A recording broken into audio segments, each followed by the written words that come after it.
You recognize that tune, and you know it's time for Relics Radio. This is a family-friendly show, so the entire family can join us as we talk metal detecting and relic hunting. You can call into the show at 270-495-0315 or join in the chat and post any comments or questions you might have, and we'll get to as many of them as we can. You're listening to Relics Radio of Southern Kentucky and Middle Tennessee.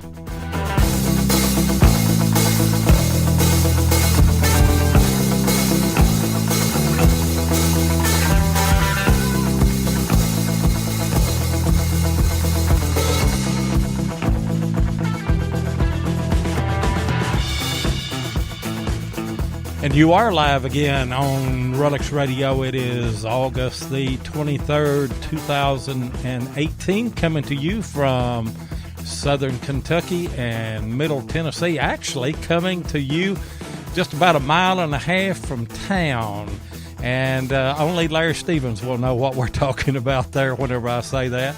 I live right outside of Tompkinsville, Kentucky, and for some reason, I don't know why, but everybody says whenever they're fixing to drive into Tompkinsville, I'm going to go into town.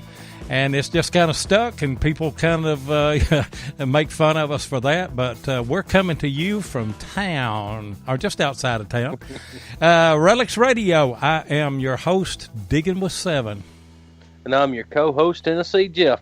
And, hey, that's not bad. You're going to town. I grew up in a small town, too, a little bit south of you. And then that's what we would say. We're going to town. We rode this little circle all night long, going Sonic, around the square, back to Sonic, around the square.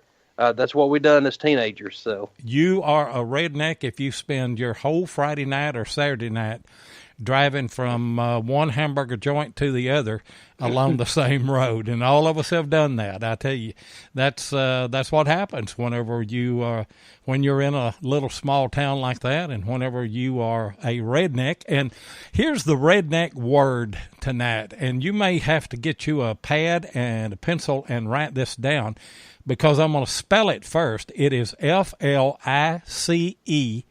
and then the word W-A-T-E-R, flash water. And you know what that is. That's that long wire thing that you kill flies with.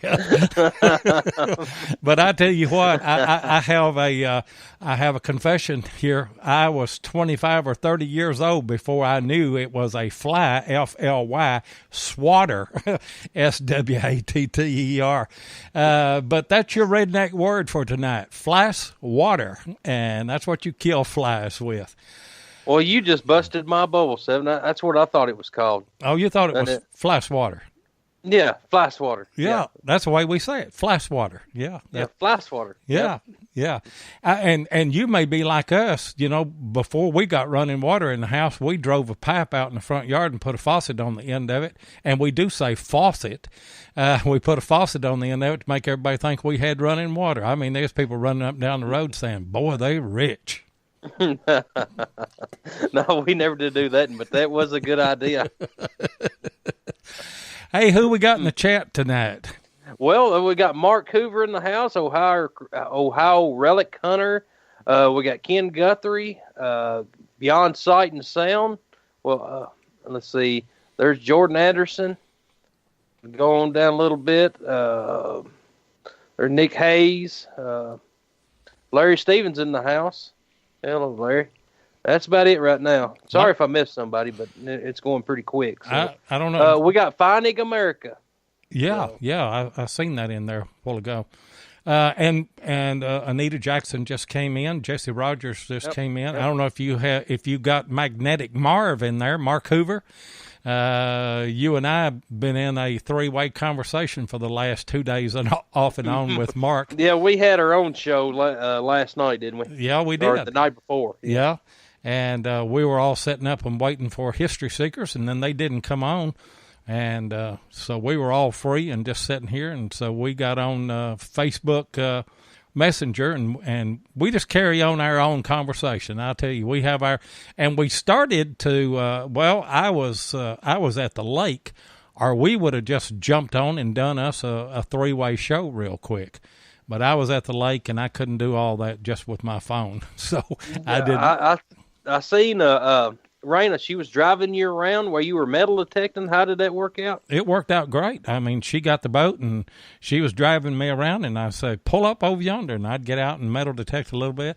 Found a bunch of clad and stuff like that. No rings or anything. In fact, I have never found a ring at Dale Hollow, and I've probably found $100 worth of clad, but I never found a ring. Bunch of poor rednecks go down there to Dale Hollow and swim, I guess. I don't know. Yeah. Yeah, they spend all their money on beers, probably what happens, and then, of course, they don't have any good money left. Yeah, there's plenty of the beer tabs and things there. There's no doubt about that.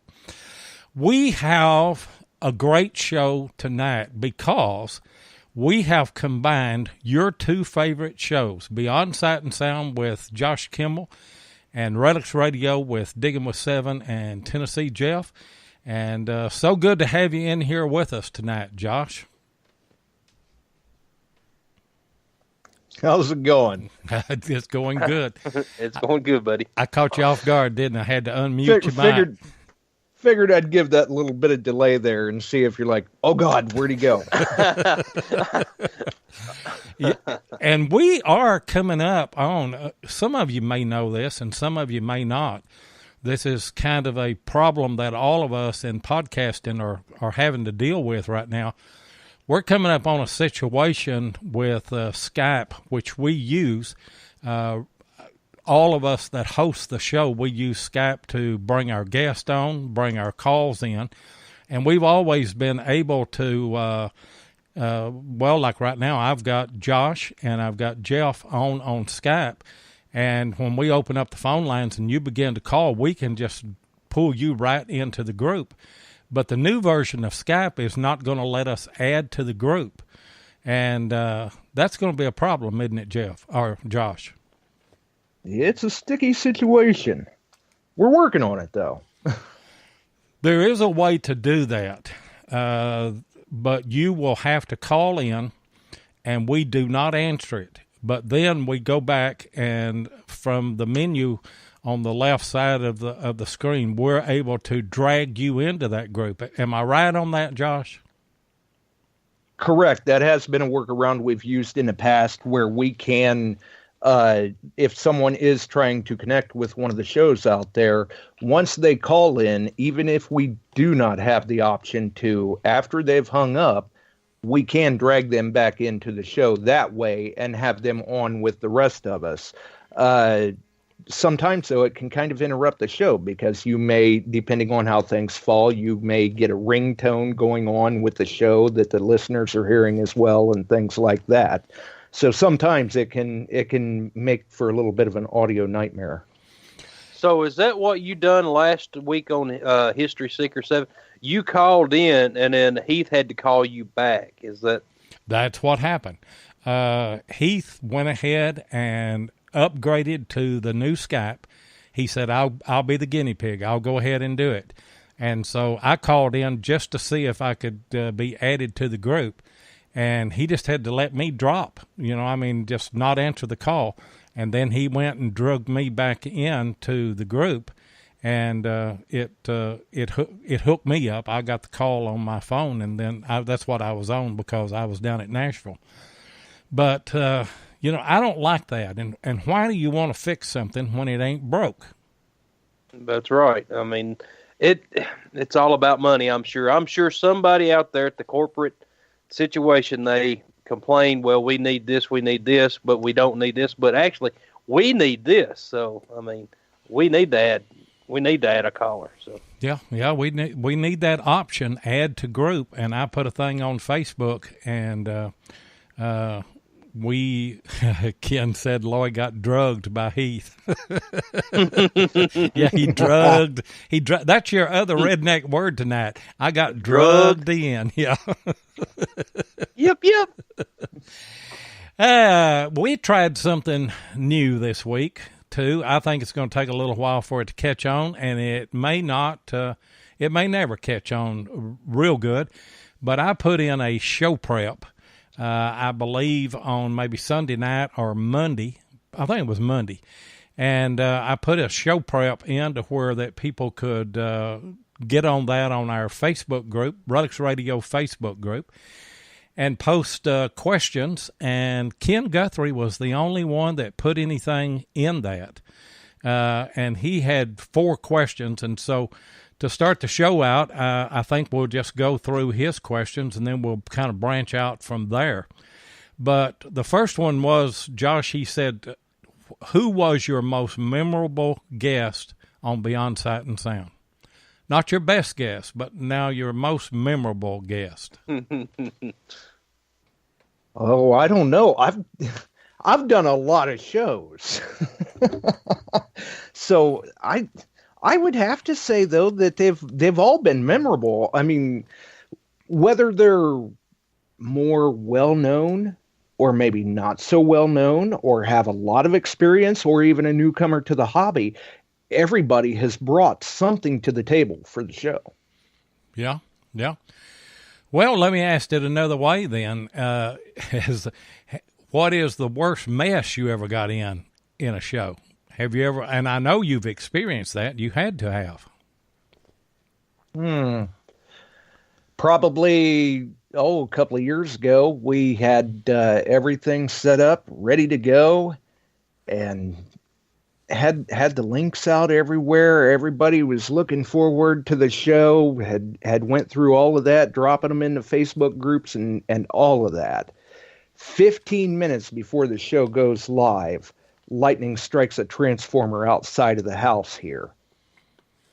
And not only did it knock the town out of power, it fried the show computer, the router for the show, every phone in the house, the thermostat for the furnace. It was a real mess. We still managed to get the show done that night without me. We had to transfer everything over to another host that had power and gave them the ability to tie into the show so that they could broadcast on my behalf. But that was a real headache, trying to coordinate everything, just the logistics to try to pull it off in 15 minutes.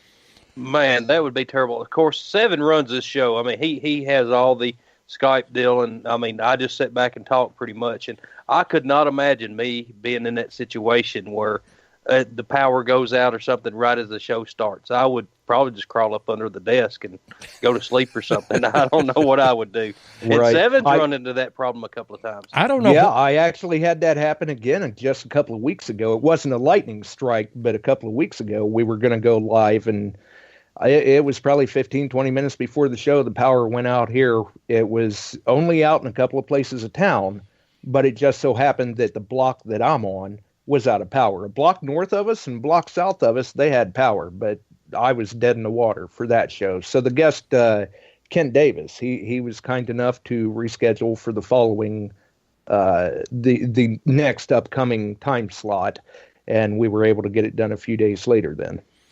And people that don't know, they can't see behind the scenes how much work, how much equipment, how much logistically that we have to do in order to put on a show.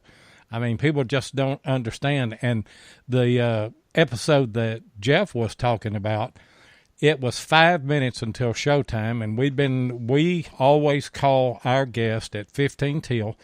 We get our level set. I make sure that they can hear the music, and that all the levels are where they need to be, that my mic is okay and their mics are okay and everything ready. And it was like 5 minutes till, and my internet, which is really good and really fast, but the router just for some reason just went offline, and I had to jump up and run down. I'm in the loft, and that's where my studio is at. And I had to run down 3 flights of stairs all the way into the basement and unplug that and plug it back in, and then come up here and hook everything up.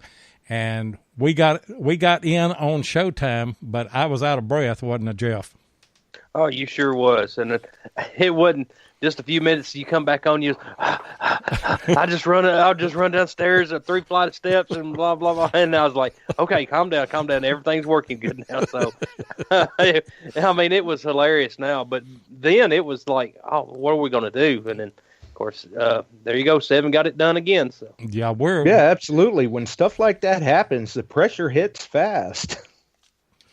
It does, and there's sometimes it's out of your control. Sometimes there's just nothing that you can do about it. And I've talked to Jeff. I've got a generator, and I'm thinking awful seriously, especially before winter, that I'm going to hook that generator up and just run a dedicated line to my, not the router, but what else? What do they call that box where your internet comes in on? Your modem? Yeah, my modem. Your gateway? Yeah, just run a dedicated line to the modem and a dedicated line to everything up here in the studio, all the computers and the mixing board and all that stuff. And then, let come what may, if it looks like that there's a thunderstorm coming up or an ice storm or something other, well, I can just crank the generator up, and not worry about it. Because it'll run an hour and a half for the show or 2 hours. It'll run more than that. But, yeah. Right. It sounds like you're getting ready for Y2K. Hey, I'll tell you guys, we did have an incident here earlier this year where on a show night we had, I believe it was 2 tornadoes that hit us. Just mainly the other side of town. But it was enough that it had all the town out of power, and some areas were going to be out for days, maybe even a week. Luckily, they were able to get our power back on just in a couple of hours. So we were still able to go live that night. But as soon as that information hit the internet, my phone blew up. Listeners all over the place. Are you okay? Is there going to be a show tonight?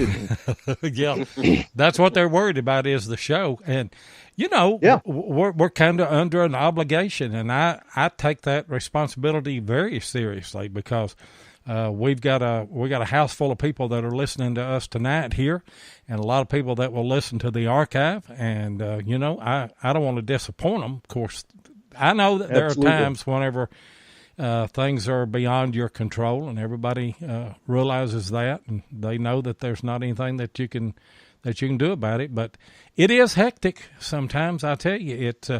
Right. What a lot of people also don't understand, and I've done it from here, I can host any show. I could host Beyond Sight and Sound, and you would never hear me. But I could run from my setup right here. If Josh had a show and all of his stuff crashed, but he had his cell phone, I could host his show from here, and me never speak on the show. I've done that for History Seekers. I've done that for American Digger, Relic Roundup. And so technology is great. I mean, you can do things that a few years ago, was impossible to do, but you can do it now. And so there's a lot of things that go on behind the scenes that people just don't realize and don't understand. That's right. And that's one of the great things about all of the shows here on Spreaker, working hand in hand and together like that. We're able to help each other out that way. Yeah, we're not in competition, and we've said that. Josh was really Josh reached out to us whenever we were having Skype problems when we first came on. We were trying to use the updated version, and it wouldn't work. And so Josh reached out to us, and he gave us the old classic version of Skype and gave us the numbers and everything. He said, download that, and then do not update whatever you do. And we did, and our show has run flawlessly since then. But then that's the problem that we're facing at the end of this month here, is that they're going to discontinue that old classic Skype. And so we've all voiced our objection to that, and we've told them that we've got to add to group. And I don't know, I told him, I said, if you want to lose a few hundred people on Skype by doing that, I said, because if we find an alternative, we will not be back. But I don't know if they're gonna hear us or not on that. Yeah, if we can find something that works and works right, we're not going back to Skype. I mean, that's just the way it is. Well, and at that point, if that happens, that'll be unfortunate for Skype. And the other shows that podcast, we've done this sort of thing in the past with different hosting websites for our podcasts. Yeah. Where next thing you know, we're gone. We're out of there. Yeah. And where'd all the shows go? We moved on. Yeah, and we're a customer, and you have to give the customer what they need to do their business and everything, or you're going to lose them. And speaking of that, we need to pay some bills here, Jeff, real quick, and we're going to run this commercial break, and we'll be back in just a minute.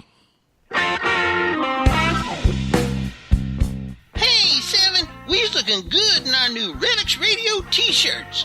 Yeah, Ken and Mark Guthrie of Detectives.com done brung them to us. Yep.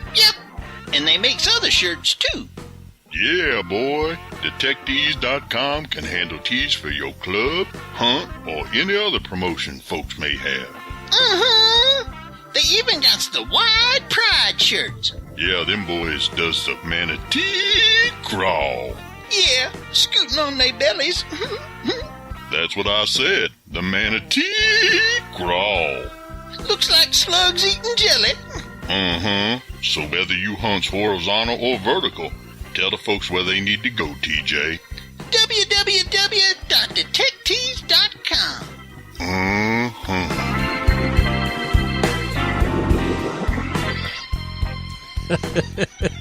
That never gets old, does it? It never gets old. It sure does not.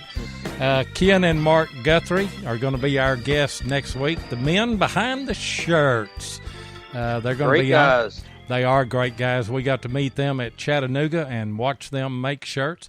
And by the way, guys, on the Relic Radio Facebook group page, if you have a Relics Radio t-shirt, take a picture of you in that shirt, post it there. We will give you a number.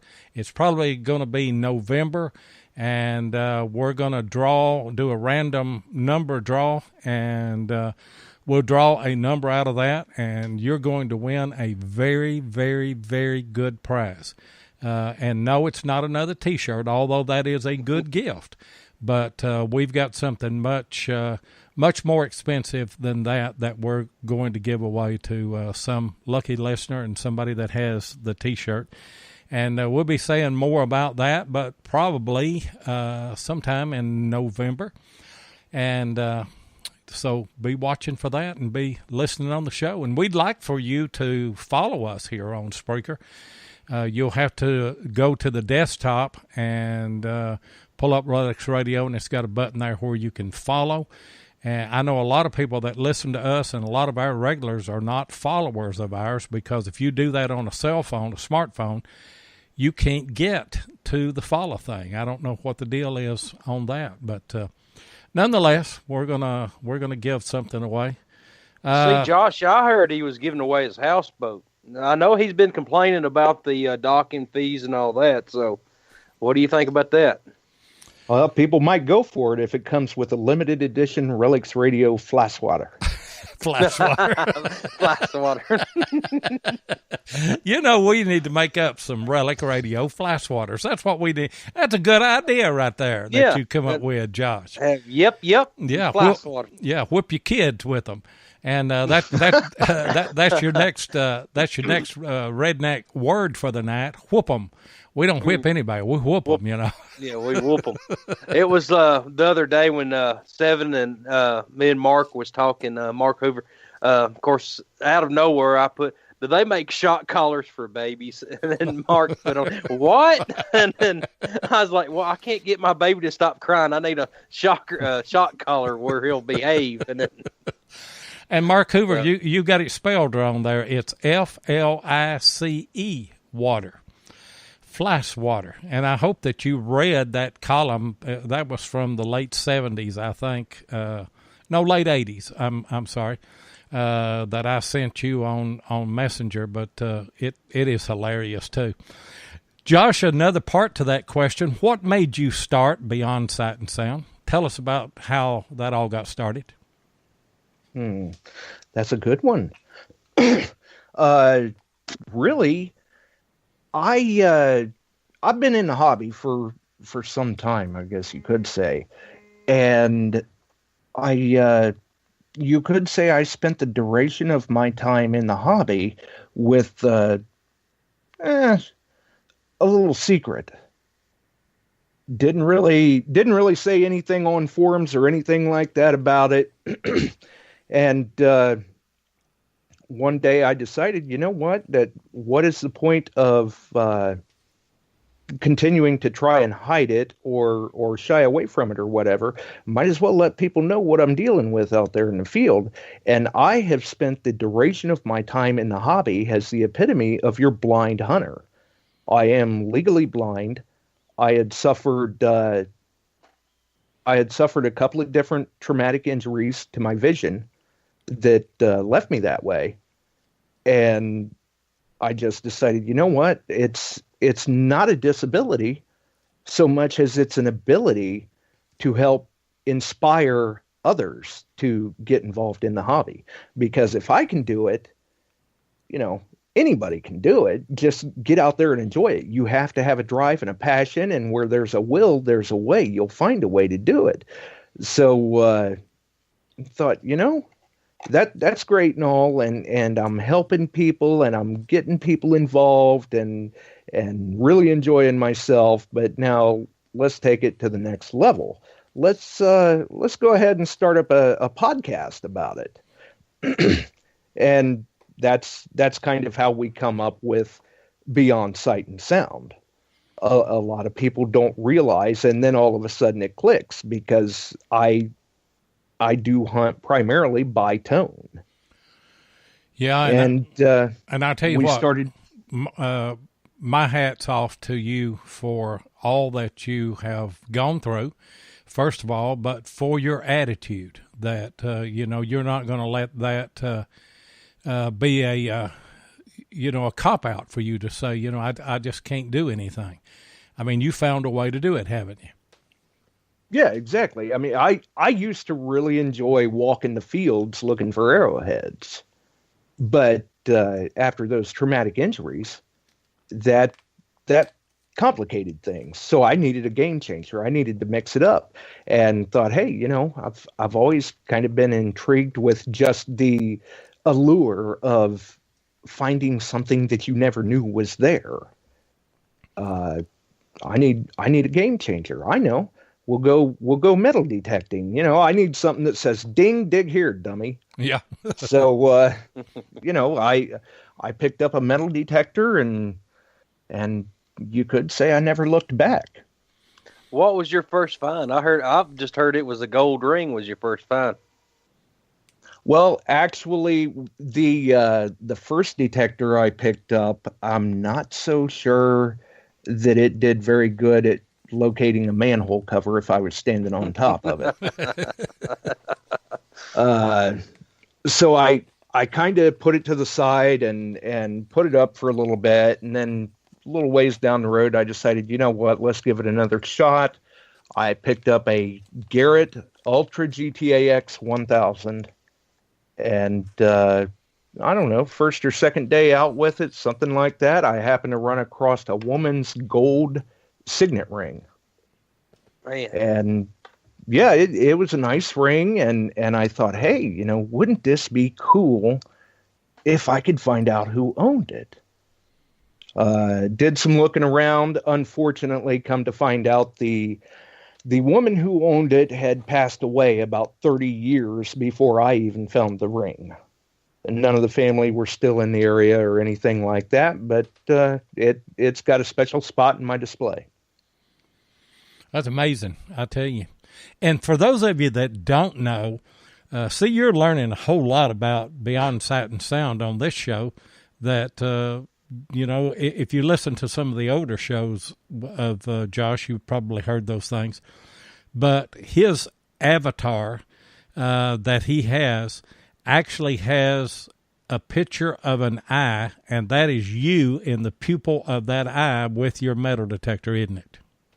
Yes, it is. And when people, because a lot of people don't notice it, it's kind of nonchalant or subliminal or something. You glance at it and you may not realize it until you really look close.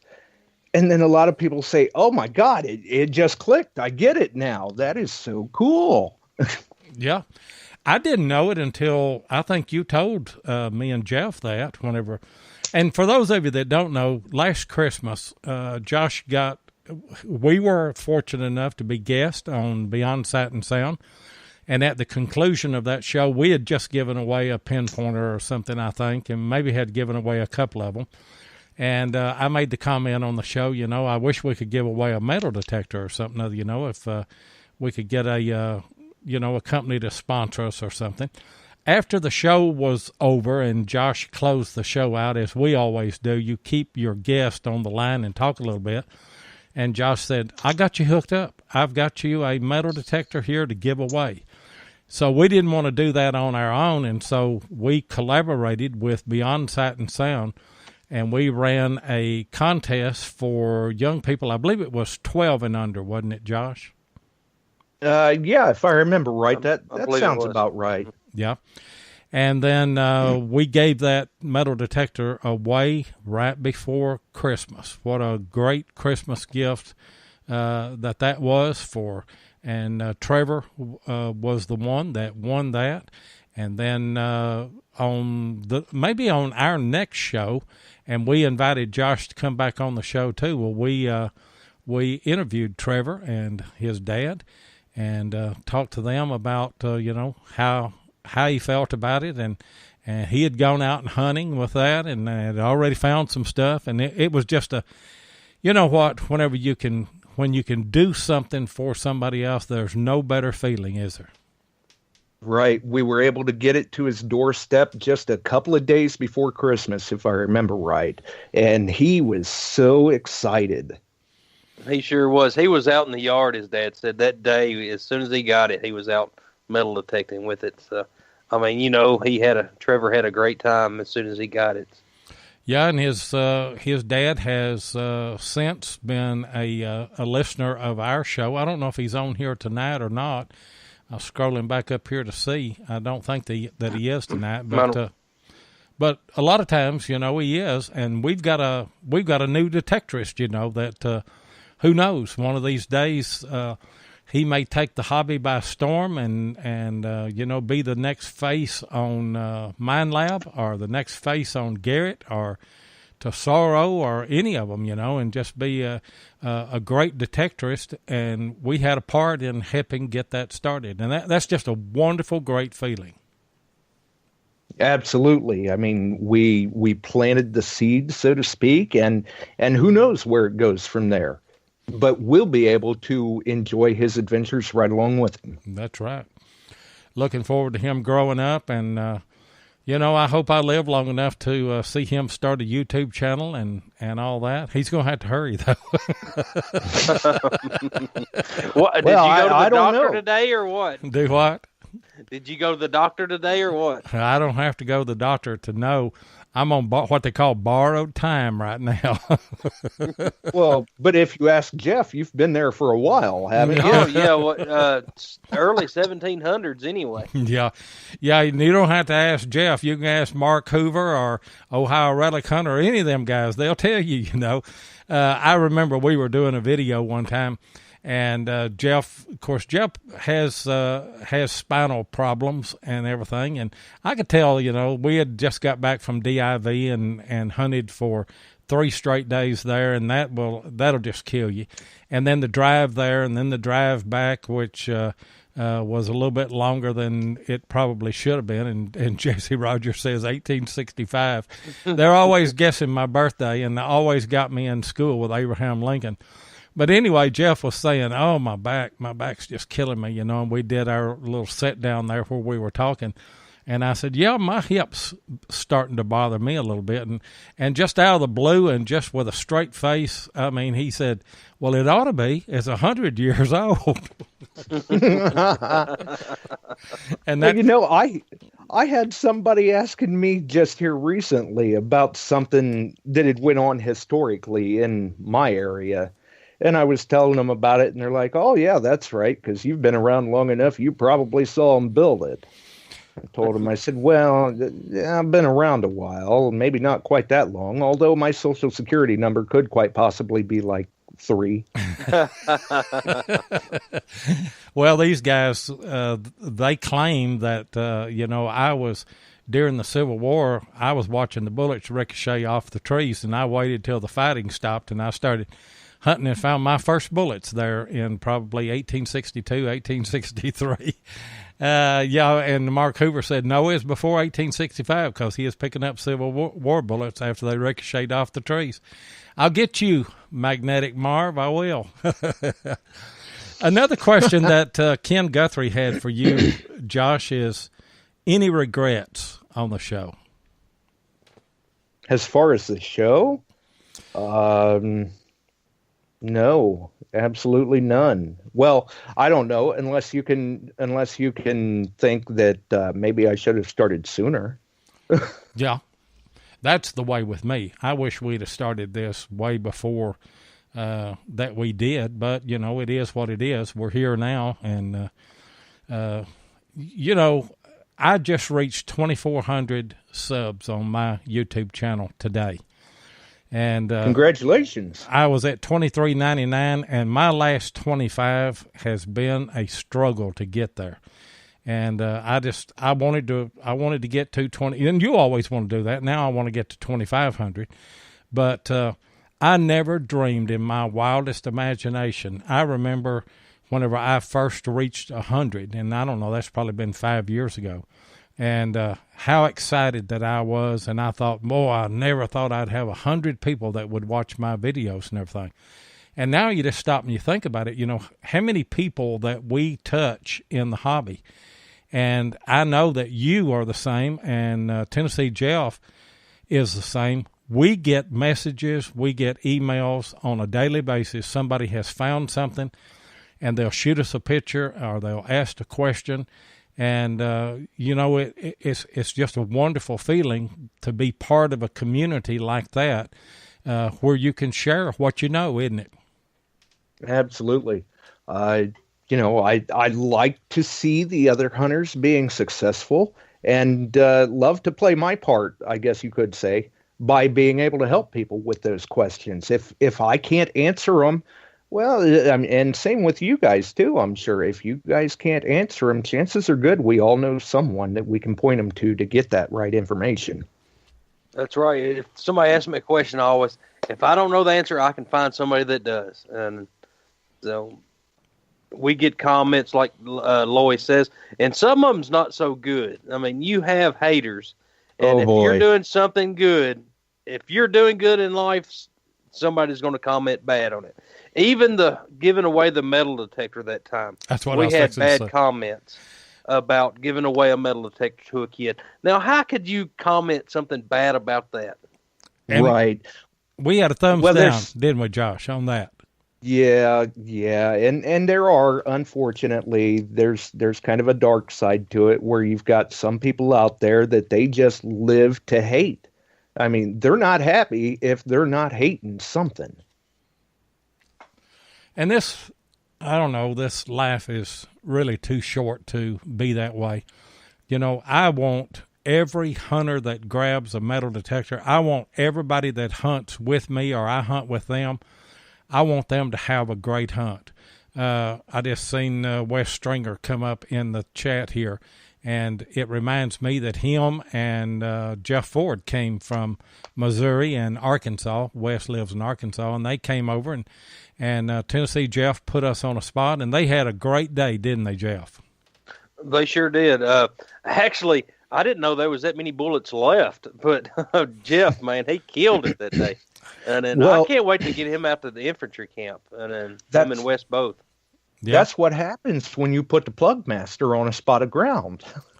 I'm going to tell you something. That guy is, well, first of all of the kudos for the commercial go to Plugmaster Ford, because he's the voice behind all of that.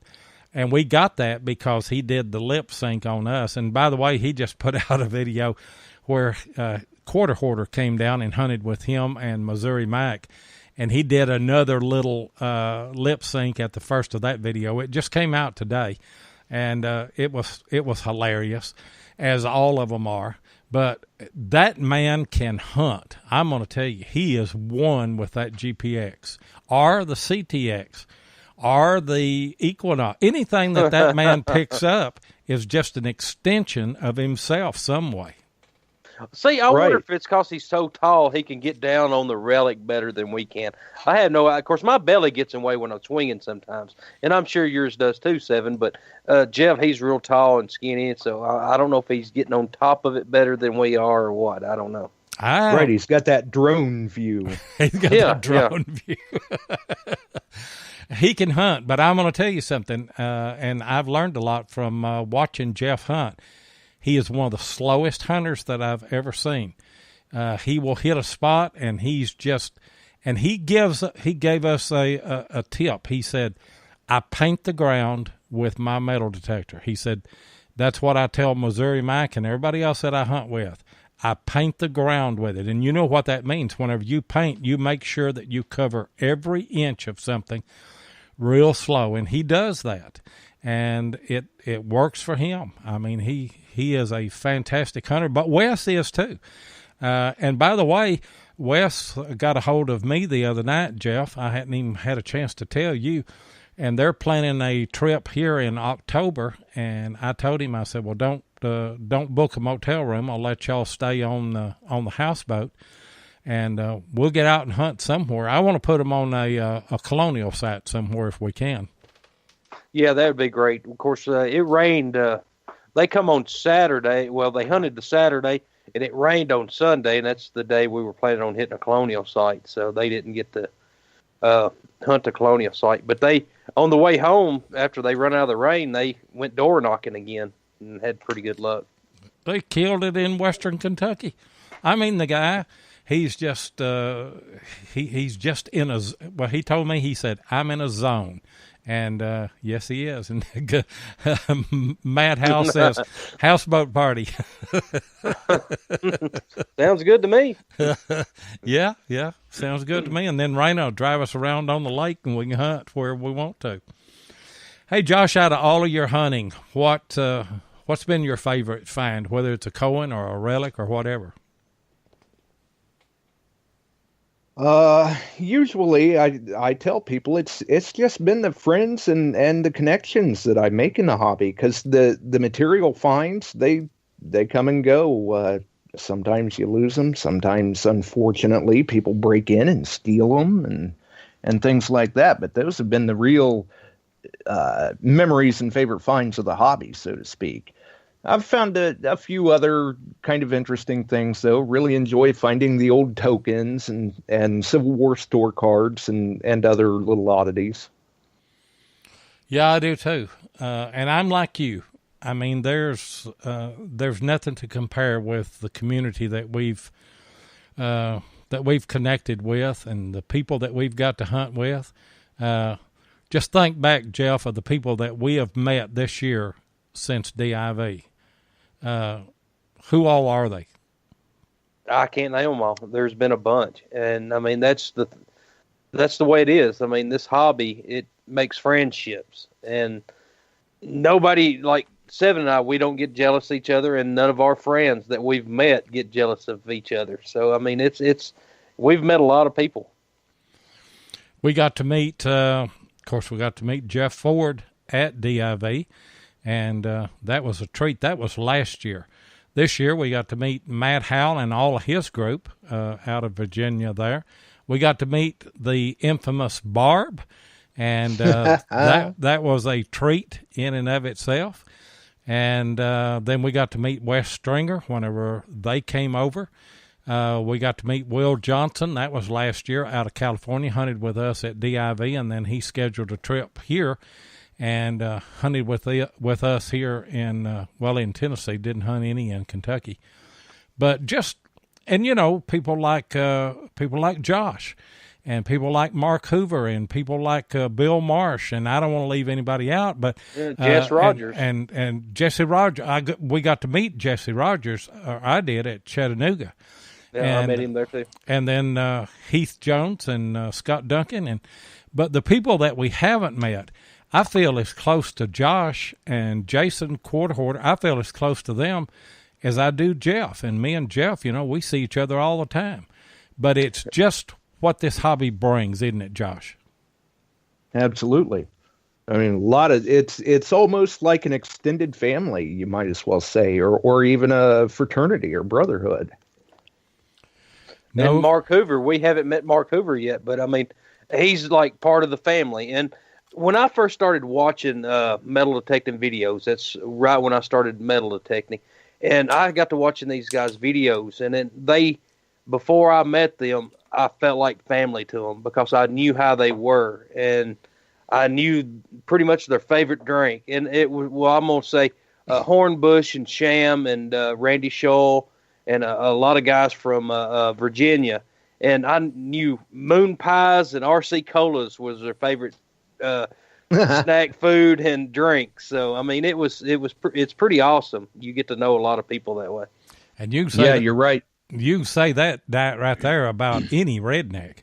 And the highlight of our year, probably mine anyway, one of the great highlights was being sitting in the chair next to Heath Jones and Butch Holcomb whenever they did the infamous dance there at Chattanooga, and talking about was hilarious. It was hilarious, and talking about Butch. Let's run his ad. Why don't we?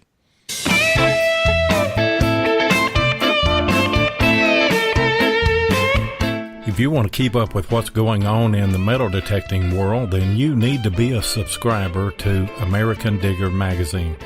Butch and Anita Holcomb are the publishers of the magazine and have won awards for 3 straight years for being the best digger magazine on the market.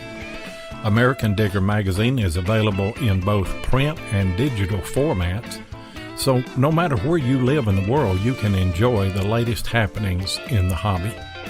You can get in touch with American Digger magazine by going to americandigger.com or give them a call at 770-362-8671, and be sure and tell them that you heard it on Relics Radio. And by the way, in the January-February issue of American Digger magazine, the article that I did on the Great Silver Horde with Jeff Ford and Wes Stringer, and also with Chris Hamsoff, their friend, came in on the last hunt of that. That will appear in American Digger magazine in the January and February issue. So grab a copy of that and be a subscriber if you're not. I'll tell you what, it's the greatest digging magazine. In fact, they've won awards for over the past 3 years of being the best digger magazine in the country. And well-deserved awards, isn't it? It sure is. Absolutely. So I got to thinking we need to come up with a southern hunt and a northern hunt. Some Civil War, southern relics, and then we need to go up like around Ohio and see if we can get some a few large scents and stuff. I tell you, I want to go to Ohio. I mean, there's just no doubt in my mind that that's where I want to go.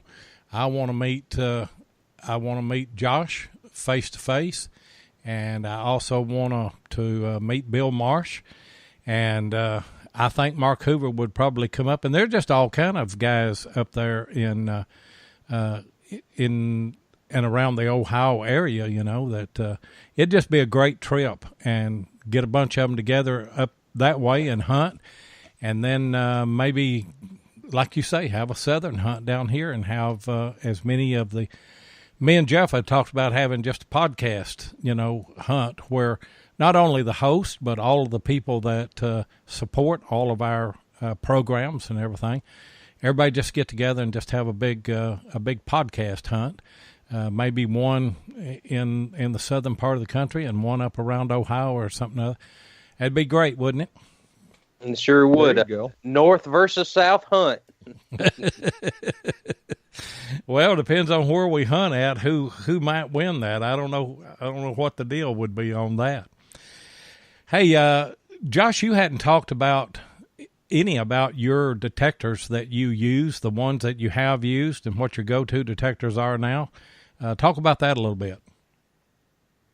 Well, I've got a few of them around. I mean, like I said, I did at some point in time swing a Garrett. Good machines, definitely good machines. But for me, my style of hunting, the area I'm in, stuff like that, the ones that have really worked for me over the years have been Mine Labs. I've used some whites and Tesoros and different things like that. But once I started using Mine Labs, you could say I was addicted. I mean, I was drugged. And I've even used a Deus as well. They're not bad either. But nothing finds old deep silver like a Mine Lab. I've seen several videos of the Mine Lab, and then of course they do find silver. Right. I've actually fairly extensively ran E-Track, CTX, Excalibur, the Go Finds, did some work with them there for a while. Been a number of Mine Lab machines that I've used, and I'm just I'm very comfortable with their audio. Well, see, I run into it was a YouTube channel, and I watched it for a while, and I can't remember the name of it. It was a father and son out of the Carolinas. I think it may be South Carolina, maybe North. I'm really not for sure. But they would go outdoor knocking, and they had E-Tracks. And this is when the E-Track was first come out, and I mean, they were doing real good with the E-Track, and they was killing it finding the silver coins. The E-Track, oh yeah, the tone of an E-Track on silver always had that distinctive, and you will know if you're an E-Track user what I'm talking about, that fluty silver sound. It was... Yeah, you didn't even have to look at your screen. You knew it if you got your coil over it. That's right. And the CTX, you lost that, didn't you, Josh? You did a little bit. I was a little disappointed at first when I switched over to the CTX because you're exactly right. One of my first issues, I guess you could say, with the CTX, I'm like, well, wait a minute. I lost that E-Track silver tone. Where did it go? And you were able to get in there and play with the pitch settings a little bit and stuff like that to somewhat mimic it. But it still wasn't the same. But there were a lot of people around that point too saying that, oh, you know, the CTX is just an overglorified E-Track. It's a waterproof E-Track. And they weren't. The CTX was a completely different machine on its own, but still a very good machine and great at deep silver. It is, and it had a lot of things going for it that the E-Track didn't have. I used the GPS function on my CTX a whole lot whenever I was hunting documenting the Civil War camp here. And whenever I found an item, I carried a little notebook in my pocket, and I would write down the number and the find. And then whenever I come home from hunting each day, I download all of that onto Google Earth. And I was able to put together a chart of every Civil War find that I found on that camp, and actually worked with an archaeologist out of Ohio that worked with me on that. And he was actually able to, of course, I would identify what the item was, and he was able to identify the battle lines and the retreat lines and everything. Not even, I didn't tell him the battle. I didn't tell him where it was or anything. I just threw a map up there and marked out anything that would distinguish where he could look at that and say, oh, that's in Kentucky. He had no idea where it was at. And, I mean, he nailed it. And so, you know, and you could do that with a GPX where you couldn't do that with an E-Track unless you had a handheld GPS or something other. So that was Right. That feature was that accurate on the CTX. Oh, yeah, it was. Yeah, absolutely it was. And when you're able to translate all that over to a map like Lloyd did, it really puts things in a whole different perspective. And I tell you what, I made finds because I began to notice patterns of where I was finding bullets and buttons and things like that. And then That's right. I would look and I would say, there has to be something there because there's things to the east of it and there's things to the west of it, and there has to be something right in there. And so I'd go back and I'd actually use the GPS function to put me on the spot. I'd have it marked down. And actually, I even put the marker in the CTX, and you could pull up a little screen there, and it would show you where you were at and where your point was, and you could walk right to it. And I actually found more stuff by looking at those patterns. And so there are a lot of amenities with the CTX that make it a wonderful machine. Right. And there were, unfortunately, some people out there say, well, you know, you're paying for the name and all the bells and whistles. We don't need all that. And for some people, yeah, maybe you're right. Maybe we don't. But for other people, they found it to be a very nice asset in the field. It was. Well, you know, the longer I relic hunt, that would be a good asset to any machine, is to be able to look at where you've been and then document all your finds exactly where you found them on a map. Oh, man. Right. I mean, it's a game changer. I mean, it really is. And you can begin to, because I'd go blue and red with what I found Union stuff and then what I found Confederate stuff. And I would you could put a little dot, well, you could put any kind of icon that you wanted to on there on Google Earth, but I just used dots because it took less space. And then I'd put a number. I started numbering at 100, and I think on that one side I finally dug over 600 or 700 bullets off the thing and buttons. But you could begin to look at it, and it told a story all of its own because you could see the red and you could see the blue, and you could just visualize what had happened in that little battle right there, you know. Right. And it really does put it into a whole different perspective when you're able to look at it on the map like that after you've mapped these finds that have been made. That was one of the surprising things, actually, about the Go Find series of detectors with their smartphone app. The mapping on it was extremely accurate. And, you know, I understand there's a lot of people that are not going to use that. And, an AT Pro will serve them well. That's a great machine. I own two of them, and I'm not going to get rid of either one of them. No, you couldn't buy mine. I mean, I love it. Yeah, I mean, they're great machines. But you cannot go out and document a site with an AT Pro. You're going to have some kind of external something. But it's the difference between $600 or $700 machine and a $2,500 machine too, you know.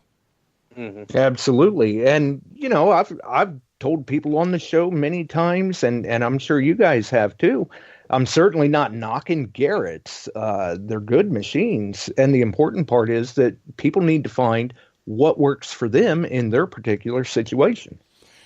And, you know, and I know that you've done this. You'll see somebody on, say on Facebook or on a forum or something, and they'll throw out there, what is the, you know, I'm going to get in, I want to get into metal detecting.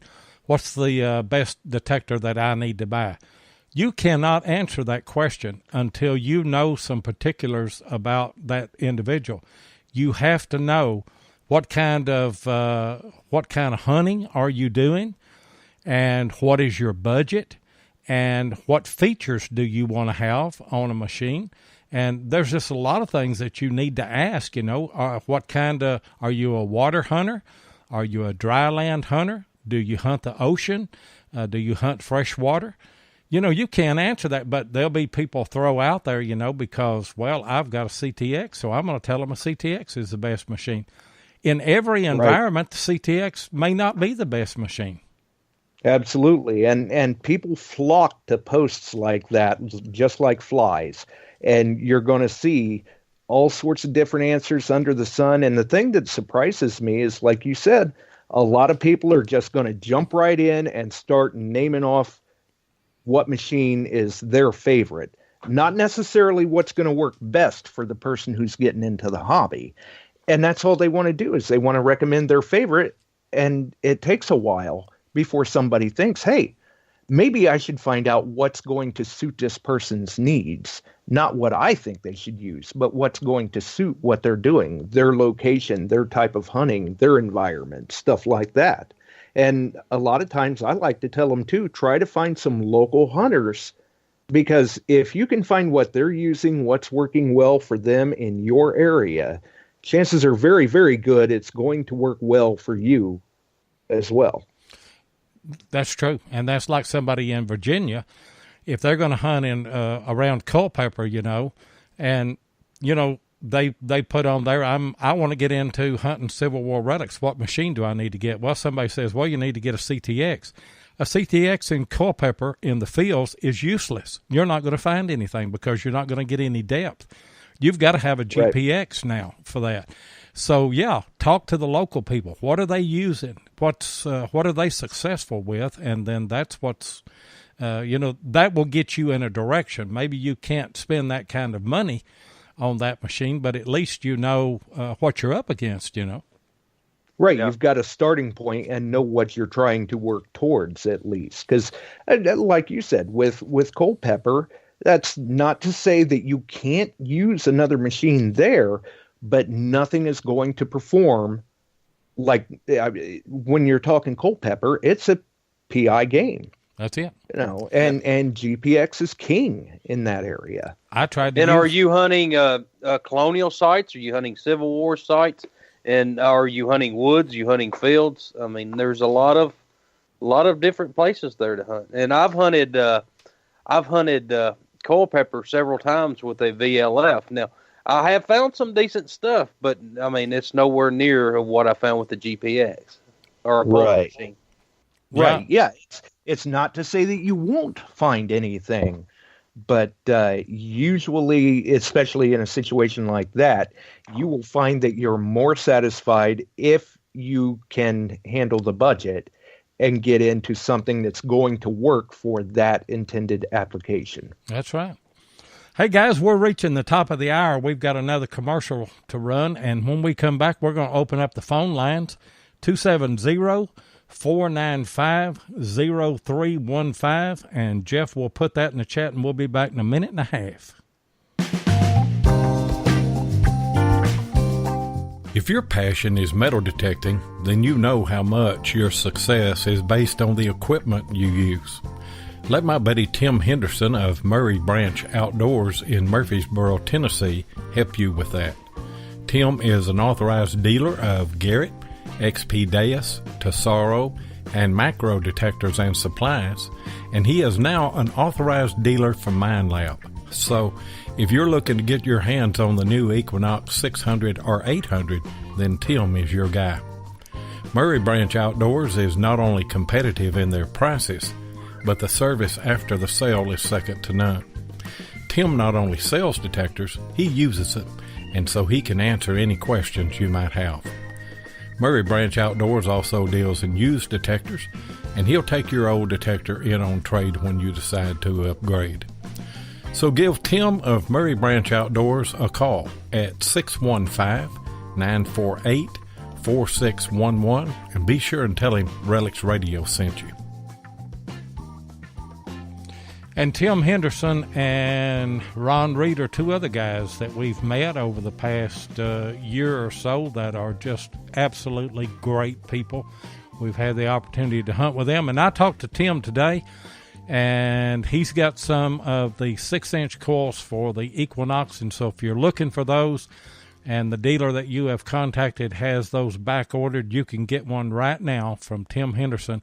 And by the way, we have a link or a number that you can get a hold of him. It's in the description on this podcast here, as all of our advertisers are. So give us a call, 270-495-0315. There you go. I put it in the chat. So, what question have you got, Jeff? well, I was going to ask him, how long have you been metal detecting, Josh? Not quite as long as 7. Well, I mean, that's obvious. I mean, nobody in the chat's been metal detecting as long as 7 put together. Right. Let's see here. Do the math real quick. About 25 years. Man, that seems like a long time whenever you're saying nowhere near as long as I have, and then you pop out there 25 years. Oh, man, you just busted my bubble. You guys see what I got to put up with here. He's terrible. I know it. I started in 1975, bought my first detector. And I'm going to tell you something, guys. Back then, there were very few people that had detectors. You could still find silver by the bucket loads. There was a schoolhouse right across from my house. I went to a pawn shop and bought a used metal detector. I bought an old White's, and I walked across the street to the school. And I guess I filled both pockets up with silver coins. And I mean, Standing Liberty, Walking Liberty, Mercury dimes, a few barbers and what have you, because they were all just laying there. Nobody had, and it's really pre-pull tab. There wasn't too many pull tabs at the time. Now you had some bottle caps, but I mean, it was a great time to hunt. But the more it goes, the harder it gets. And that's where machines now are really making the difference, ain't they, Josh? Oh, absolutely they are. The technology that we have at our disposal now, if we had that, back when you got started, can you imagine the finds that were made? Because look at all the targets that may have been masked or something like that, where now the processors are faster. Their unmasking capabilities are better. They're going deeper. They're lighter weight. They're rechargeable. When Garrett come out with their original Pro Pointer, that was a game changer for a lot of us once we had these pinpointers in our hands. I'd never used a pinpointer until I seen that first Garrett. I always just took a handful of dirt after I dug a hole and just run it over my coil, and there's still people that do that. But, exactly, and I was one of them that used to do that.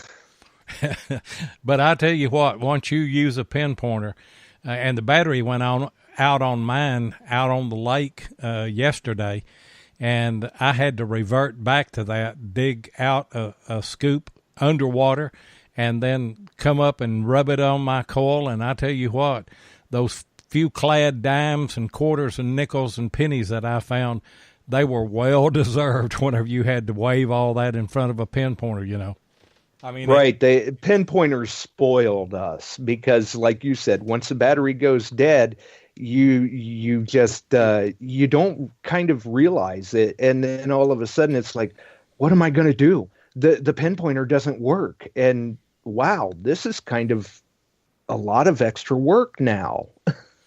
It is. I've hunted with several older people, older than 7, believe it or not. But, of course, they never use the pinpointer. They just grab it up and wave it over their coil and grab it up. And then, of course, here I am pulling the pinpointer out. And then you can find it a whole lot easier if your battery's not dead. So.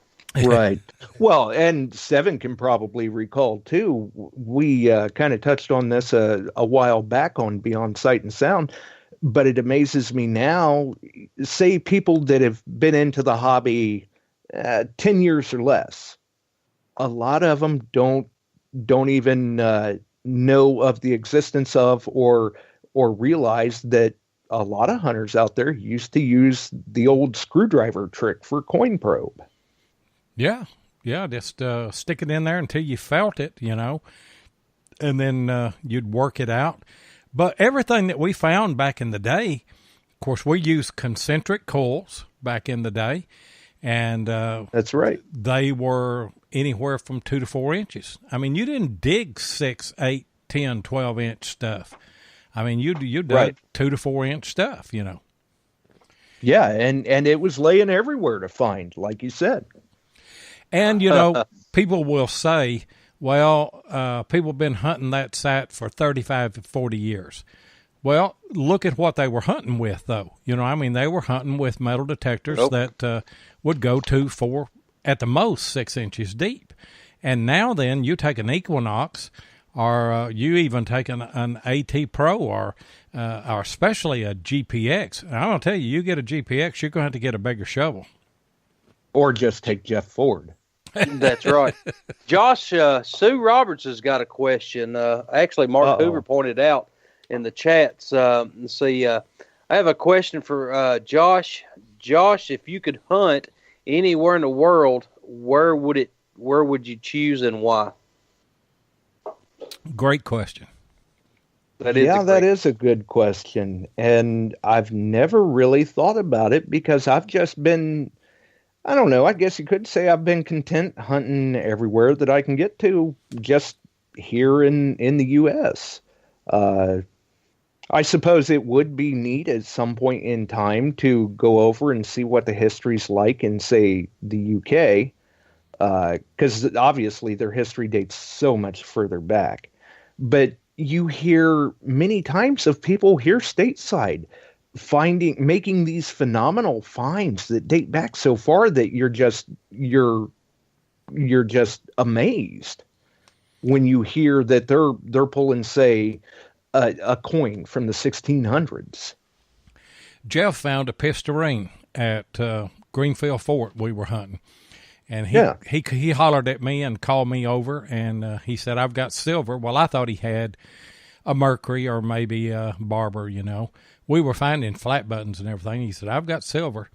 And as I got closer, I started filming and walking toward the hole. And he said, I think it's a real. And I said, oh, me. And we got up there and got it cleaned off. And he said, I don't know my reals, but I believe that's what that is. Well, you know, both of us have found several of the Carlos III, Carlos IV reals, and it wasn't like that. And I told him, I said, I've never seen that style of a real. So I actually had to do some research on that, and it was really that one year they were shipped in. I think they were shipped in from Spain and came into the U.S., and the American merchants wouldn't take it. And so Spain finally had to recall all of that and melt those down.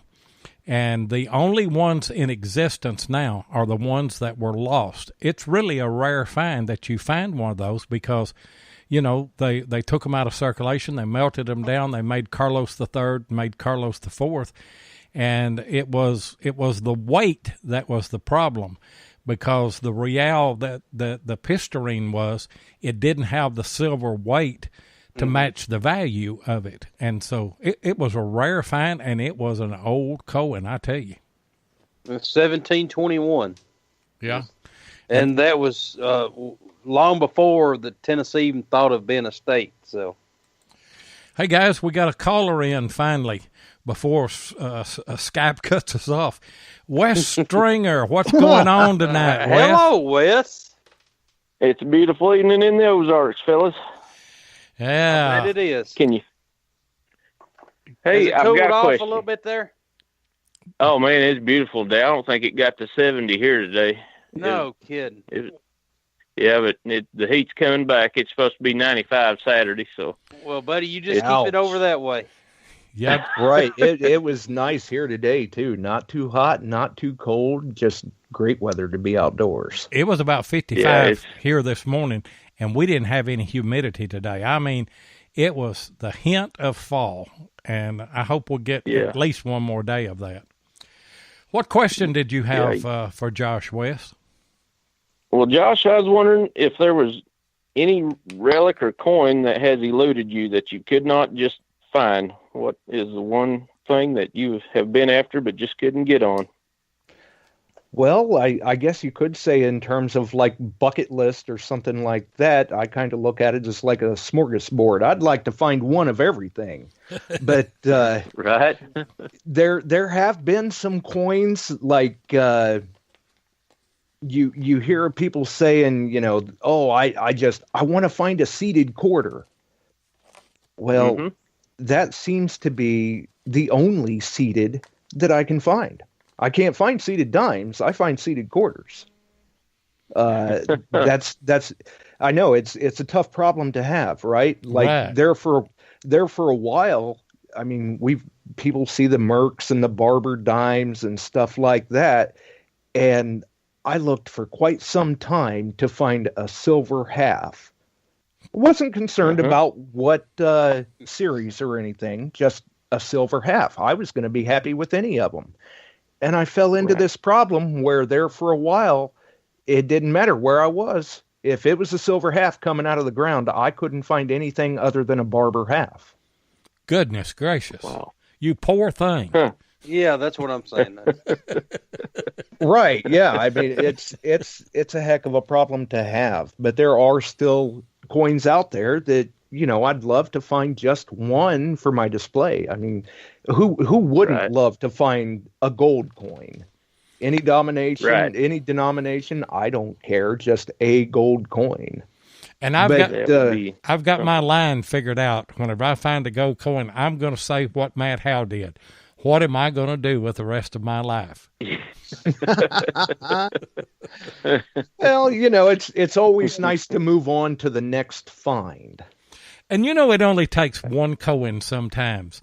Now, Wes Stringer lands up on this big silver hoard, him and then brings Jeff Ford in, and they just find hundreds of silver coins in this big cache and everything. And you just think, there's no way that you can go back to normal detecting. No way at all. These guys are ruined. They'll never be worth a dime anymore as far as detecting. Wes comes over here, and what was it that you found, Wes? I found my very first seated dime. It was 1853 seated dime. Had the arrows on it. Beautiful coin. Had the arrows. And we had split up. Wes and Tennessee Jeff had gone over to an adjoining farm that we had permission on. Me and Jeff Ford stayed on the Civil War camp there and was hunting. And we just let Tennessee Jeff and Wes go over there. And we said, if there's more stuff over there, will you give us a call and we'll come over? Well, we get Jeff Ford's phone rings. And he doesn't have it on speaker, but I can hear Wes and how excited that he was over that seated dime. And Jeff Ford, I mean, he just lit up like a Christmas tree, and he was pointing toward his phone, come here and listen. I said, I don't have to come over there. I can hear him from here. And so I thought, it just takes one coin to really, really make a guy's day, doesn't it, Wes? Oh, yes. Yes, it do.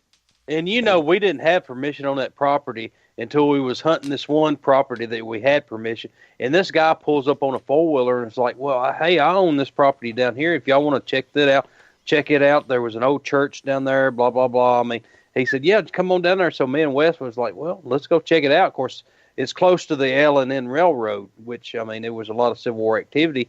And then, bam, there was Wes found that 1853 seated, so. And nice. We haven't been back to that spot, so. No, and still waiting on you, Wes. It'd be a good one to check out again. Yeah, I love it. That's right. I love it when a plan comes together. Well, we did go back after y'all left, and it was full of yellowweed about 3 foot high. You couldn't even get a coil anywhere close to the ground. Oh. But that plan came together just really, really good for us. And what a fate it had to be. Yep. And we were supposed to hunt the next day, and it rained us out. And but I was telling Jeff a while ago, you're planning on coming again in October, so we're going to get on a colonial site somewhere here. All right. We don't have those around here. So, have you ever found a Riel, Wes? Never have, no sir. All right. What about Jeff? Do you know if he's ever found one? Jeff Ford. Mm-hmm. Yes, he has. I think he's found one. Okay. What about sure you, of it. Josh? How many reals have you got? I've seen plenty of them, but I've yet to dig one. I've seen them dug in front of me. Isn't that But, amazing? Y'all have large stands there like we've got pool tabs. And I was over 30 years finding my first large stand. I've got 3 now, but reals they're just not uncommon for us to find. Now we don't find them like we find pool tabs, but we'll find 2 or 3 of them a year. And I just can't understand why you guys, Digger Charlie has never found a real, but they have found all kind of coppers, Right. Well, and that's not to say they're not around to be found. Like I said, I've seen them dug in front of me. Actually, there's a geographical area near me that I'd say in the last 5 years I've seen 3 8 reals come out of. Oh man, only 8s I've ever found have been cut, and one of them I've got half of it, almost half of it, and I think a plow cut it because it's really not a clean cut. It's just more like a break, and I hunted that spot again early this morning, hoping might pull that other piece out, but it eludes me. I can't find it. But it's amazing how, you've got something that you think I should have found by now, but you just haven't found it, Oh yeah, absolutely. I see a lot of people too. You see some people that they're still looking for, say, a standing Liberty quarter. And for a coin that was known as the workhorse of the economy, there were so many of them out there, but a lot of people just can't get their coil over one. That's right. Or a walking Liberty, $50. You don't see a whole lot of those come out. See, that's what I'm looking for, a walking or standing. You don't have either one of those, and you should have found those. But I'll tell you guys, like I told Heath Jones and Scott Duncan, if you want to find a standing Liberty and a walker, you need to hunt a site from a house from the 1960s, because money was plentiful then. They gave their children money, and I remember sitting out in the yard a lot of times, and I know I've lost a dozen, halves and standing quarters and even some silver dollars. And, if you want to find those, your best shot is a 1960s house. And see, You that's just most of never the time know sometimes. that's where you find most of your trash, though. And it's hard for me to hunt a 1960s house because of the trash. But I guess that's what I've got to do to find the walking. And then, of course, the reals, they were legal currency in the United States until 1857. So, that's the more older home sites that Seven and I hunt. I'll hang up. Great show, guys. Hey, great call, Wes, and looking forward to seeing you again soon in October. You'll be here before the article comes out. When it comes out, I want your autograph, okay? Okay, I'll give it to you. All right. It ain't worth much, but I'll give it to you. It will be, buddy. Right, thanks. Yeah, you're going to be a star. Oh, Lord, I ain't worried about that. No, I know you. I know you're. Thank you, guys. Hey, thanks for the call, Wes. Thanks, Wes. We'll see you. Hey, You guys, we've got just a little bit of time left. I would like to get another call in if we could. If you've got a question for Josh, 270-495-0315. Phone lines are open. Josh, what have you got planned for this fall and what have you? Well, I guess much like many of the rest of the people out there, we're just kind of waiting for the crops to come off. That's what get out there into them fields. That's what we're doing. Soybeans, and our soybeans come off later most of the time than our corn crops do because they chop a lot of silage here, and they'll do that, pretty quick. But I've been noticing some of the fields that I want to get in, they've got soybeans, and it may be, it may be November before they get them out or late October. And I can't wait. I've got some spots that, that I've hunted that has still got some stuff on it, and I want to put the Equinox on those sites and see what it will do. Well, and you figured down there like that time of the year is going to be great hunting weather for you guys. That's our time, ain't it, Jeff? It sure is. Fall and winter. Fall and winter. And then Jennifer was reading a thing on Channel 5 said we was going to have a warmer fall. And then I was like, well, where'd they hear that from? She's like, well, I don't know. So I don't know if it was a farmer's almanac or what. But, I mean, they said something about a warmer fall. So, but, I mean, as soon as we get that first frost, we should be pretty good. Yeah, and hopefully it will trim some of these allergies back. I've had more allergy problems this year than I've ever had in my 165 years of life. A lot of people have had those issues here lately, though, too. And good grief, we've had a very serious issue up here, and it's been pretty much that way across the nation with ticks. Yeah. Yeah. See, I've seen a lot of stuff about up around your area about ticks being bad this year. Yeah, it's just been a real nightmare. And Lyme disease with them, isn't it? Yeah, absolutely. Yeah. And see, this year, normally I get eat up by ticks. I mean, Seven can tell you they love me. But this year, I mean, I haven't, maybe five total has been I've found on me, but other than that, I mean, that's not too bad. We ain't hunted. Right. We ain't hunted none either, though, in spots where there's ticks. You know, we've been hunting in yards and things, old places, or in open pasture fields. But Jeff's right. When we get in the woods, they absolutely have a field day with him. Right, and that's a good point too. You say sometimes we're not hunting these areas that ticks are even an issue, but up here, I've been in areas where normally a lot of times I don't have any issues with ticks, and some of the areas that I'm going into, there's never been an issue with them, but now all of a sudden we're having that problem. Quarter hoarder. Keep my ticks to a minimum. Yeah. I'll give you one tip. Exactly. I'll give you two tips, guys, that will help you. I take a vitamin B complex.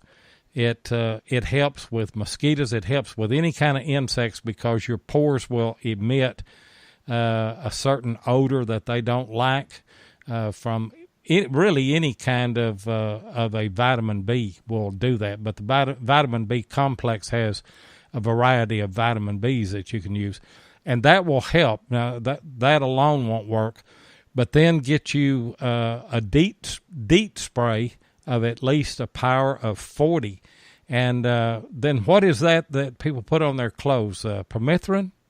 Yeah, permethrin. Sawyer makes a good product out there that you can buy just about off any department store, hardware store shelf that you can treat your clothing. That it'll last for six or eight washes, I believe. And that stuff, you don't want to let it touch your skin. Don't let your animals get to it or anything. But it'll kill ticks on contact. I'm gonna put a bunch on my porch. I got a bunch of cats I need to get rid of. I'm just kidding, guys. Don't turn me into the animal rights. We're worried about the Antifa and everything here. We sure don't need the animal rights people on us to shut us down. No, right, right. Yeah, we got enough problems. That's right. Hey, Jeff, or Josh, who have you got lined up as far as guests in the near future? Well, I've been kind of laying back a little bit, so to speak, because I'm coming up on a medical treatment. But I do still have a couple of them that we're trying to get worked in. Some of it's just a scheduling issue, I guess you could say, because this time of the year, we all want to be out getting our dig on. The most recent, though, or the nearest one that I can think of right off the top of my head is actually in the chat. The 29th, we'll have Quarter Hoarder on.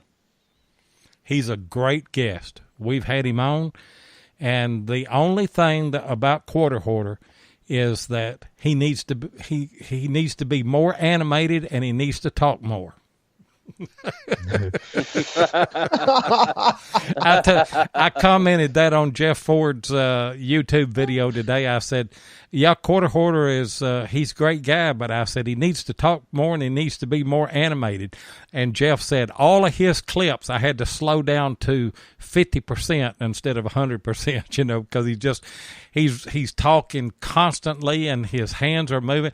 I don't believe that he could say suey if the hogs were after him if you had his hands tied behind him. But what a great guy. Oh, yeah, and he makes some great finds and really does an awesome job with his videos. For those that have followed him. Do what?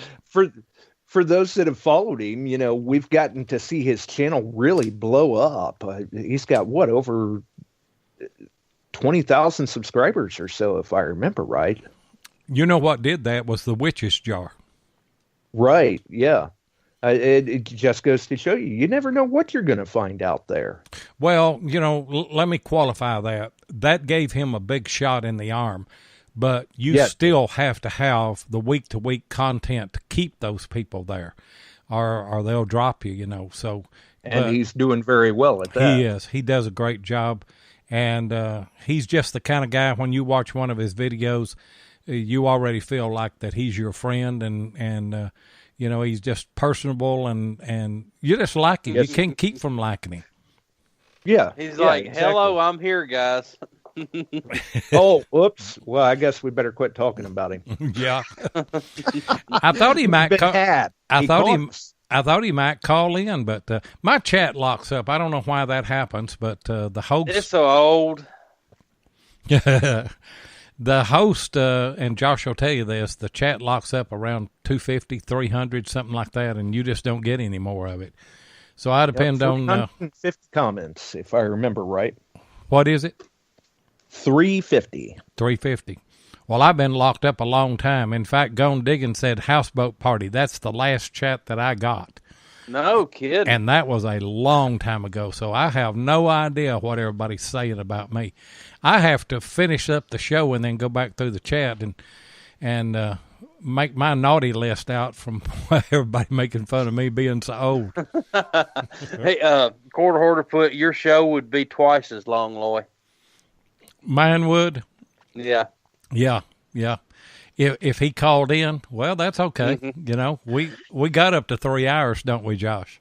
That's right, and we've well surpassed that 350 comment mark, and that's got to be because of you and Jeff. Oh no. Nobody wants to hear two rednecks talk this long. Well, and really though, you guys do put on a good show over here. Well, we appreciate that. Yeah, we really appreciate. And I tell you what, Josh, when we first got started, when we were trying to get our feet wet. And like I say, you don't know what all goes on behind the scenes, how much work that this really is. Josh was very, very instrumental in helping us, and we owe him a great debt of gratitude for everything that he has done for us. He's just a stand-up guy. But, you know, that's the case with all of these podcasts. You know, we're just one great big community, and, you know, we'll offer you the same thing that we do anybody else. You know, if anything ever comes up and you need for us to set in for you, we're more than happy to do that at any time. And may holler at you, you know, if we get in a situation where need you to host our show. You and Jeff would do a bang-up job, I know. And another one, too, just to kind of keep us out of trouble, I see Chris Heinsoth's in chat, too, so we probably ought not say anything more about him either. Oh, man. Chris is... Did I miss Chris? I'm sorry, Chris. I didn't see... Oh, yep. I didn't see Chris in. My chat locked up before Chris ever got in. But, yeah, we've had a good show tonight. You've been a great guest. Of course, I knew that you would be. And you've got a great following. People love your show, and there's a reason why that they do. And, you know, we've got people on here tonight that we haven't seen before, and I know that's because of you. You've brought them over tonight. Yep. And we certainly do appreciate that. Hey, Josh, before we get off, tell everybody how they can get in touch with Josh Kimmel or Beyond Sight and Sound. Well, I'm kind of a little bit of everywhere, I guess you could say. They can find the Beyond Sight and Sound show right here on Spreaker on Wednesday and Sunday evenings, 8 p.m. Eastern. They can find me on Facebook as Josh Kimmel. They can find me through the Beyond Sight and Sound page on Facebook, the Beyond Sight and Sound group on Facebook. Or if maybe that stuff isn't quite their thing and they like videos or kind of lean more towards the video side of things, they can find me on YouTube as Ohio Metal Detecting. There's even a few Beyond Sight and Sound archives up there, too. Good job. And I tell you what, go and listen to his show. Very entertaining. He has some great guests, and even when he doesn't have a guest, he has a good show. Sure does a good job with it, and I don't guess you're planning on retiring anytime soon, are you? Well, I don't plan to, but then again, I didn't plan to give up my job either. There, last year, you could kind of say I was unintentionally retired from the workforce, but that gives me a little more time to try to focus on the hobby and the shows and continuing to help everybody in the hobby as much as I can. Anyway, I just try to do what I can. And you do That's all you can do. Yeah, you do a good job of it. You are a Class 1 ambassador for metal detecting, and our hat's off to you, Josh. Sure is. Well, very kind. I just, like I said, I try to do what I can, but you guys do a great job too, and that's the thing. You try to associate with the right people and like-minded individuals and stuff like that. You want to be successful in the field or something like that. Well, you go and you find hunters that are good in the field, and chances are you learn a few things along the way. And we all kind of grow together that way. We do. I've learned more in the past couple of years than I've learned in all of my metal detecting career put together, and it's just because of guys like you and all these guys on chat be able to talk with them and joke with them and learn from them and hunt with some of them. And hopefully, my bucket list is to be able to hunt with as many people that listen to our show as possible. I'd like to be able to hunt with absolutely every one of you, but time is a factor, distance is a factor, and there are a lot of factors that come in with that. But that's right. Surely, I'd love to do that myself too. And it's funny because I just I don't run across too many people like that here in my area.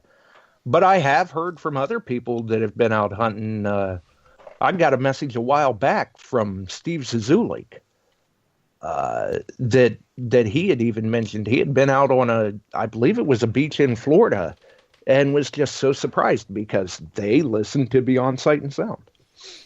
Yeah, you got a good following in Florida. We've got a good following in Florida as well. We got a good following in Ohio and up along the East Coast and different places. Australia. That's right. I was telling Tim Henderson today, we got people in the UK and Australia and just places. There's some countries that I didn't even know existed that listen to our show. Of course, they had to listen to the archives, I'm sure. And right, yeah, I've been in that situation before too, where I'll see something like that and go, wait, where is that even at? I've never heard of it. Is that on Mars or what? There is a place that we've got a listener that lives, and it is called the Isle of Man, M-A-N. I've never heard of it. Never heard. I have no clue where it's at. The Isle of Man. So there's been a few times where I'm kind of looking at some comments or when you check the demographics and you're looking and you're saying, wow, do they even speak our language there? Do they understand what we're saying, or are they just listening? Hopefully they're learning something. Okay, on the archives, when you go back, does it have translate like on some of the Facebook posts? I don't think so. I don't think it. No. I don't think it translates, and so Right, because I have gotten comments like that before where I've got to copy the post out of the chat and take it to Google Translate to even remotely understand what they were saying. Yeah, I've done the same thing, and then so. And what a culture shock for somebody in the Isle of Man to listen to two rednecks with a metal detector. Yeah, what about that? Talking about no Tifa and doing the manatee crawl. Mm-hmm. They think that we're crazy. Hey, Josh, you've been a great guest. We've run a little over an hour and a half now. We've probably kept you long enough. And I know you just got off of a show last night, and you got another one coming up Sunday. So we don't want to extend you no more than we have to. But you've been very gracious to come on, and you have been very instrumental in helping us. And we just want to thank you, don't we, Jeff? We sure do. We really appreciate you. Appreciate all our listeners out there. And then, of course, I want to know where Barb is tonight. She better have a good reason not to be on tonight. Working. Barb's still working the archive circuit. Yeah. Okay. She's working. She's nursing now, isn't she? Yeah, so and that's actually taking up her evenings. So I'm sure she's still following the shows, but she's doing it through the archives at this point, I would think. Yeah.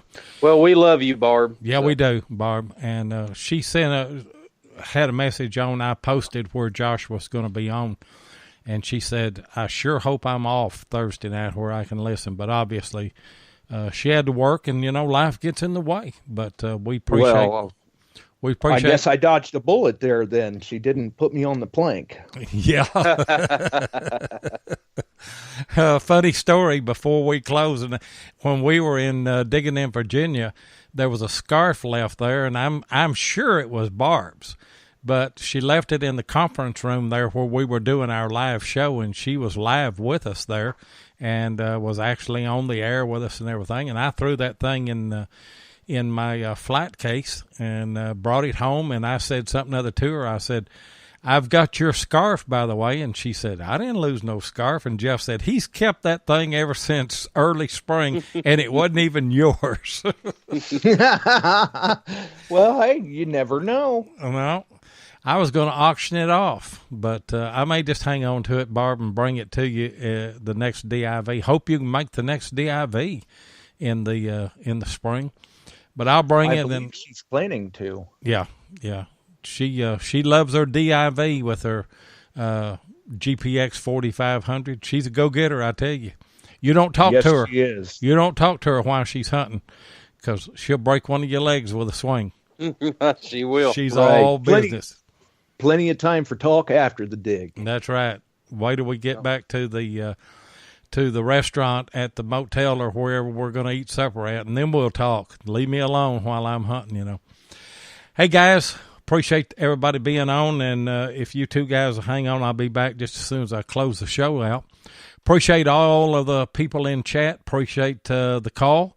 If you like metal detecting shows, be sure that you check out Josh Beyond Sight and Sound Sunday night and Wednesday night, 8 p.m. right here on Spreaker. On Monday night, American Digger Relic Roundup is at 9 p.m. Eastern. An hour before that, All Metal Mode is on Monday at 8 p.m. Eastern. Tuesday night, the History Seekers on Tuesday at 9 p.m. And then Hardcore Metal Detecting has a show on Thursday night and Saturday night at 8 o'clock. We'll be back here next Thursday night where our guests will be Ken and Mark Guthrie, the T-shirt guys, the purveyors of the Manatee Crawl. So we want to say good night to you and hope that you join us next Thursday night. Until then, get out there and find something.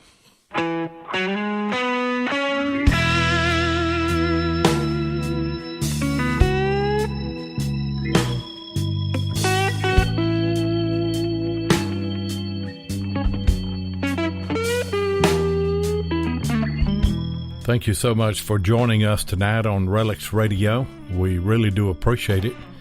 Be sure and join us live each Thursday night at 7 o'clock Central Time, 8 o'clock Eastern here on Spreaker. Or you can catch the archive show at Relics Radio on Spreaker, iHeartRadio, or iTunes. Please take a minute and hit the like button and be sure and follow us so that you'll get notifications of all of our upcoming broadcasts. You can also find us on YouTube at Digging with Seven or Tennessee Jeff, or you can check us out on our Relics Radio Facebook page. If you'd like to get in touch with us, then send an email to diggingwith7@gmail.com. We'd love to hear from you. We hope you'll join us next Thursday night, and until then, get out there and dig some history.